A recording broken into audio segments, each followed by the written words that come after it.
اور ہم نظر ڈالیں نا تو خدا جو ہمیں یہ بھی چراگاہوں میں بٹھا دے، زبور سے ذرا ہٹ کے، کیونکہ ہم انسان بھی ہیں تو خدا نے اس کا بھی انتظام کیا. جس ملک میں ہم ہیں وہ ہمارا ملک جو نا باعث برکت ہے، یہ سرسبز ملک ہے.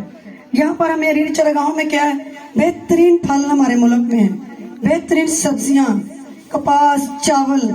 یہ گھوم کے سارے خدا کے کلام کے ارد گرد ہے. یہ خداوند کی مرضی تھی تو ہم پاکستانی ہیں، نہیں تو وہ ہمیں کہیں اور لے جاتا.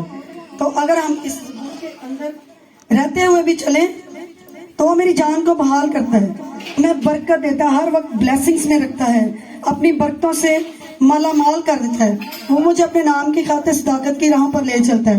صداقت کی راہیں کون سی ہوتی ہے؟ اچھی راہیں. وہ اپنے نام کی خاطر جب ہم اپنا سارا کچھ اپنے چرواہے پر، اپنے چوپان پر چھوڑ دیں گے تو وہ کیوں کر ہمیں پیچھے چھوڑے گا؟ وہ ہمارے ساتھ رہے گا، سپر ڈھال چوپان باندھ کر، کیونکہ وہ ہمارا محکم قلعہ، مضبوط چٹان، چھپنے کی جگہ سپر اور ڈھال ہے. پھر اس کے آگے یہ بھی خدا کا ہے، کلام میں درج ہے، بلکہ ہم موت کے سائے کے وادی میں سے میرا گزرو. جب ہمارا یسوع ہمارا چوپان ہوتا، ہم اپنی سوچیں، فکریں، سب کچھ اس پر ڈال دیتے ہیں تو ہم موت کی وادی میں سے گزر جائیں تو ہمیں کوئی پرواہ نہیں ہوگی، کیونکہ وہ ہمارے ساتھ ہے، ہمارے اوپر ہے، ہمارے اندر ہے. اس کا روح القدس ہمیں آگے پیچھے سے گھیر لیتا ہے. میں کسی بلا سے نہیں ڈروں گا. جب یسوع پر ہم سب کچھ فکر، اپنی سوچ ڈال دیتے ہیں تو ہمیں کسی بلا، بدرو، تصویر سے ڈرنے کی کوئی فکر نہیں، کیونکہ وہ ہمارے ساتھ ہے. ہم نے اس کو اپنے اوپر مانگا ہوا ہے. تو ہمارا یسوع وہ مہربان ہے جو مانگنے سے پہلے جانتا ہے. پر کیا ہے فرق؟ وہ ہمارے منہ سے اقرار چاہتا ہے، کیونکہ تو میرے ساتھ ہے، پھر وہ ہمارے ساتھ ہوتا ہے. بے شک جو دنیاوی بہن بھائی تو ان کو نہیں نظر آتا، پر یسوع ہمارے ساتھ ہے. تیرے عصا اور تیری لاٹھی سے مجھے تسلی ملتی ہے. یسوع کا عصا اور لاٹھی جو ہے نا، وہ اس کا کلام ہے جو 24 گھنٹے ہمارے ساتھ رہتا ہے. وہ ہم ایک آیت پڑھ لیں، اس کو اپنی زندگی میں بھی رکھ لینا، تو میرا اور یسوع وہ ہے آپ کا جو ایک پل کے لیے ہم سے جدا نہیں ہوتا. اس کے عصا اور اس کی لاٹھی سے ہمیں تسلی ملتی ہے. میرا یسوع اور آپ کا یسوع تسلی اور اطمینان کا سر چشمہ ہے. اس کے اندر سے چشمے جاری ہوتے ہیں تسلی کے. یہاں پہ بہت سارے خاندان ہوں گے جو اپنی اپنی زندگیوں میں گواہی رکھتے ہوں گے.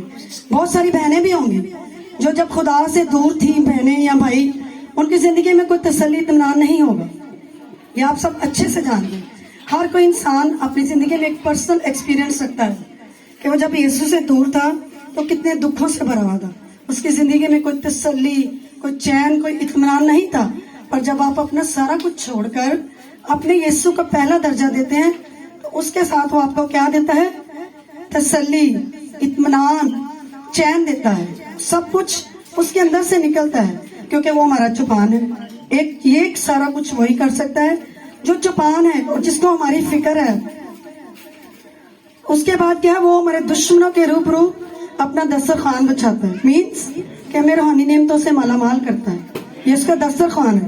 تو جب ہم دنیاوی ہو جائیں گے تو پھر ہمیں میری راستوں میں بھی ڈر لگے گا. ہمارے پاس کوئی سپٹ ڈھال بھی نہیں ہوگی تو دشمن بھی ہمیں اچھے سے دبا لیں گے. دشمن دنیاوی بھی ہو سکتے ہیں. ابلیس ہمارا دشمن ہے.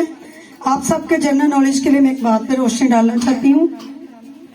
جس کسی گھر میں کوئی بیٹی، بیٹا، بہن، بھائی، بزرگ خدا کے اس کلام کو اٹھا کے کھڑا ہو جاتا ہے نا، اور ابلیس بھی اپنے بازو جو ہے نا وہ فولڈ کرنا شروع کر دے کہ چل ذرا میں تیرے پیچھے ہوں. پر یہاں جو یہ ہے نا، خداوند میرا چھپان ہے. اس پوری آیت میں ہمیں اتنی تسلی اور چین ملتا ہے کہ جب ہمارے پاس ہمارا چھپان ہے تو ہمیں ڈرنے کی کوئی ضرورت ہی نہیں. تو جب ہم ڈر جائیں گے تو یسوع نے جو اتنا بیش قیمت خون دیا ہے، پھر میں سمجھتی اس کا تو کوئی فائدہ ہی نہیں. وہ تو پہلے سے ہمارے پیدا ہونے سے پہلے اس نے ہمارے اوپر اپنے چرواہا مقرر کر دی. شرط صرف یہ ہے ہم ایکسیپٹ کریں، اس کو مانیں، یہ ہمارا چرواہا ہے. تو پھر جو دسترخوان بچھاتا ہے اور روحانی نعمتیں ہیں.